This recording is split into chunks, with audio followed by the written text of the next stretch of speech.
Welcome to day 4 in Andaman. আগের ভিডিওতে না আমার একটা ছোট ভুল হয়ে গেছে। আমরা বারাতাঙে ছিলাম না, মায়াবন্দরে ছিলাম। লাইমস্টোন কেভস বারাতাঙেই, কিন্তু আমরা ওখান থেকে মায়াবন্দর চলে গিয়েছিলাম। আর আমার জেঠির বাড়িও মায়াবন্দরেই। আজকের দিনটা শুরু করেছিলাম গরম গরম লুচি, ঘুগনি আর আলু ভাজা দিয়ে। আন্দামানে ময়দার লুচির চল তেমন নেই, আটার লুচিই দেখেছি চারিদিকে। আজকে মায়াবন্দরে আমাদের শেষ দিন। 9টা নাগাদ বেরিয়ে পড়লাম। প্রায় 100 কিলোমিটার দূর পৌঁছে গেলাম দিগলিপুরে। ঘড়িতে তখন প্রায় 11টা বাজে। স্পিড বোটে করে এবার যাব রস অ্যান্ড স্মিথ আইল্যান্ড। প্রায় 25 থেকে 30 মিনিট লাগবে নৌকাতে। স্পিড বোটে যাওয়া আসার খরচ পড়েছিল প্রায় 5,000 টাকা মতো। আর আমার এই নৌকো ঠৌকো চড়তে খুব ভয় করে। কি দোলান দোলে, বাপ রে বাপ। মানে আমার তো পুরো ছেড়ে দে মা, কেঁদে বাঁচি এরম অবস্থা হয়ে গেছিল। আমি শুধু কাঁদতে বাকি রেখেছিলাম, সেটা আমার মুখ দেখেই তোমরা বুঝতে পারছো আশা করি। আমার এই ভিডিওটা ভাই করেছে, অপেক্ষায় ছিল যে কতক্ষণে কাঁদবো আর সেই ভিডিওটা বানিয়ে হাসাহাসি করবে। জলের রংটা আগে হালকা নীল ছিল, আর তারপর এরম সুন্দর নীল আর সবুজের মাঝামাঝি একটা রং হয়ে গেল।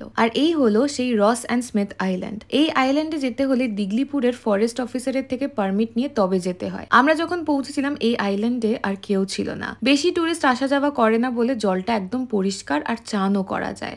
আমরা বেশ অনেকক্ষণ ছিলাম এখানে, পা ভিজিয়েছি, এত ভালো লাগছিল বলে বোঝাতে পারবো না। এই আইল্যান্ডকে টুইন আইল্যান্ডও বলা হয়, কারণ এখানে দুটো আইল্যান্ড আছে, রস আর স্মিথ। ভাটার সময় যখন জল সরে যায় তখন দুটো দ্বীপের মাঝে একটা বালির চর জেগে ওঠে। সেই সময় ওখানে হাঁটাও যায়, আর তখন দুটো দ্বীপ স্পষ্টভাবে বোঝা যায়। আবার জোয়ার এলে এই বালির চর পুরোপুরি ঢেকে যায়, তখন দুটো দ্বীপকে একেবারে এক মনে হয়। দুপুর 2টোর পর এখানে থাকার অনুমতি নেই, তাই আমরা 1:50 নাগাদ ফেরার প্রস্তুতি নিলাম। সেদিন জেঠিমার বাড়িতে শেষ দিন হওয়ায় আর তেমন ভিডিও টিডিও কিছুই করিনি। অনেক গল্প করেছি, হাসাহাসি করেছি, তারপর খাওয়া দাওয়া করে দিয়েছি ঘুম। পরের দিন সকালে দোসা খেয়ে বেরিয়ে পড়লাম।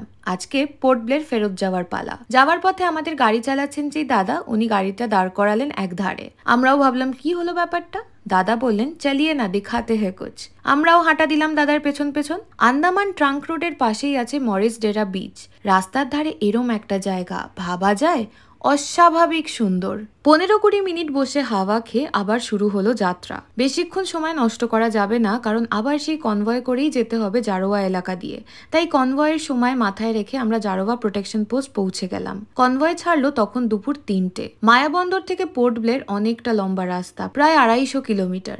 আমরা দুপুরে কিছুই খাইনি, কারণ এতটা রাস্তা যেতে যেতে সবার খিদে শেষ। কতক্ষণে পোর্ট ব্লের পৌঁছাবো সেই অপেক্ষায় ছিলাম। পোর্ট ব্লের পৌঁছেছি তখন বিকেল 5:30 বাজে। আমরা প্রথমবারের মতো এইবারও ছিলাম সিম্ফনি সমুদ্রা রিসর্টে। পোর্ট ব্লেরে রিসর্টে ঢোকার আগেই রাস্তায় প্রচুর ফুড ট্রাক দেখেছি, তাই আগে থেকেই ভেবে রেখেছিলাম যে রাতের খাবার ওখান থেকেই খাবো। হেঁটে চললাম ফুড ট্রাক গুলোর দিকে। এই ফুড ট্রাকটার নাম হ্যাপি বেলি। কোনো ফুড ট্রাকেই লোকাল খাবার দাবার তেমন দেখতে পাইনি আমরা। নিলাম 1 প্লেট চিকেন ফ্রাইড মোমো আর স্ট্রবেরি মোহিতো। দুটোই ভালো ছিল। আন্দামানে প্রথমবার মোটামুটি ভালো একটা মোমো খেলাম। ভেতরে স্টাফিং এর পরিমাণটা বেশ ভালোই, আর খেতেও সুন্দর। তবে 6 পিস মোমো 240 টাকাটা বড্ড বাড়াবাড়ি। তারপর সারাস নামে এই ছোট স্টলটা থেকে নিলাম ফালুদা, দাম 90 টাকা। এটা দারুণ ছিল, দারুণ, ভীষণ ভালো লেগেছে আমার। খাওয়া দাওয়া শেষ করলাম 50 টাকার এই চকলেট মিল্কশেকটা দিয়ে, যেটা ফালুদার থেকেও ভালো খেতে। এইভাবেই কাটলো 4 আর 5 নম্বর দিনটা। দেখা হচ্ছে পরের ভ্লগে। আজকে আসি তাহলে, টাটা।